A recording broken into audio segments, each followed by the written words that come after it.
Thanks for joining us from the Ohio AgNet Voice with the News You Trust studio, sponsored by BASF, where you can count on the trusted performance of Alifo seed treatment to protect your soybean crop. Dale checks in with an update from Ohio Corn and Wheat.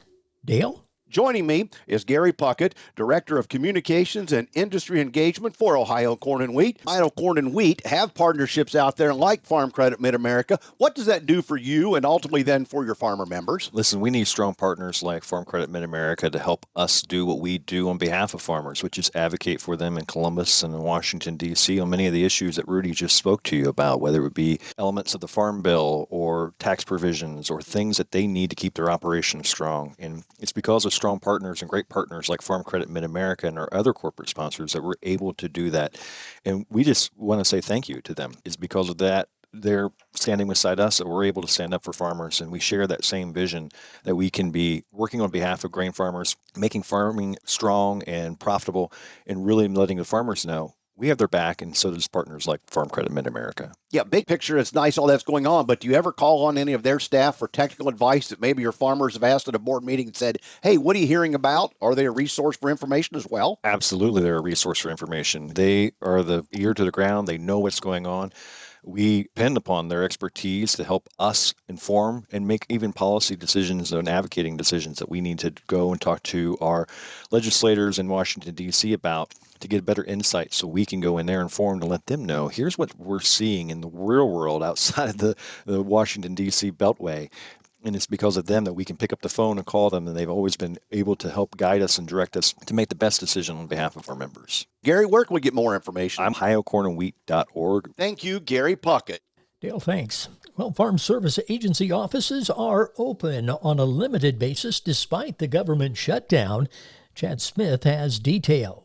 USDA recently announced that Farm Service Agency offices will soon be open again despite the ongoing stalemate in funding the federal government. Brian Glenn, Director of Government Affairs for the American Farm Bureau Federation, said the offices are reopening to provide vital services to farmers and ranchers. The county Farm Service Agency offices will carry out programs such as disaster aid, marketing assistance loans, indemnity programs, dairy margin coverage, and more farm safety net programs like ARC and PLC payments to ensure farmers and ranchers receive the payments and commitments so they can continue to plan for their next season. Glenn said this may be standard operating procedure for some time as the government shutdown drags on. Unfortunately, a resolution to the shutdown is not really in sight, and congressional Republicans and Democrats are still at a stalemate. So the Senate has voted several times on this House-passed funding bill, and it has failed every time. But there are triggers coming up that will put additional pressure on Congress to get something done. One of the key upcoming pressure points on Congress is supplemental nutrition program funding, which runs out of money on November 1st. Chad Smith, Washington. President Trump last week announced an immediate end to trade negotiations with Canada.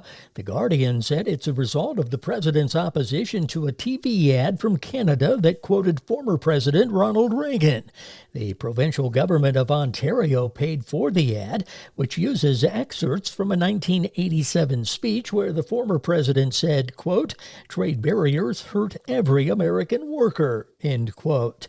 The president posted on social media that Canada had fraudulently used an advertisement, which he called fake, and accused Canada of trying to interfere with U.S. court decisions on the tariffs. The markets, they're coming up next. So many things that can have an impact on agriculture are out of the farmer's control. Yet when the weather doesn't cooperate, markets go lower, or equipment breaks down, the farmer blames themselves. Hi, I am Nathan Brown, a Highland County farmer and a member of the Ohio Farm Bureau Board of Trustees. If you or someone you know is struggling with stress on the farm, text 4HOPE to 741-741 or go visit gotyourbackohio.org. A message from the Ohio Farm Bureau Federation. Nearly 90% of farmers say that financial worries, constantly changing market conditions, and other uncontrollable variables take a toll on their mental well-being. Add in the weather and family dynamics, well, it's a lot to handle alone. But did you know farmers and their families can receive free confidential services from licensed professionals? Support is available 24/7 to help with the challenges you face. Look for Farm Family Wellness Alliance under the Resources tab at farmfoundation.org. Take care of yourself. Your well-being matters. The markets brought to you by Seed Consultants. Simply better performance online at seedconsultants.com. At the Board of Trade, December corn 428 3/4, up 5 1/2. March corn 444 1/4, up 7 1/4. November soybeans 1067 1/4, up 25 1/2. January beans $10.85, up 24 3/4. December wheat $5.26, up 13 1/2. At the Mercantile Exchange, October cattle to $28.82, down $4.92. December hogs $81.50. Down 40 cents. November feeder cattle, $338.45, down $13.75. This is the Ohio AgNet.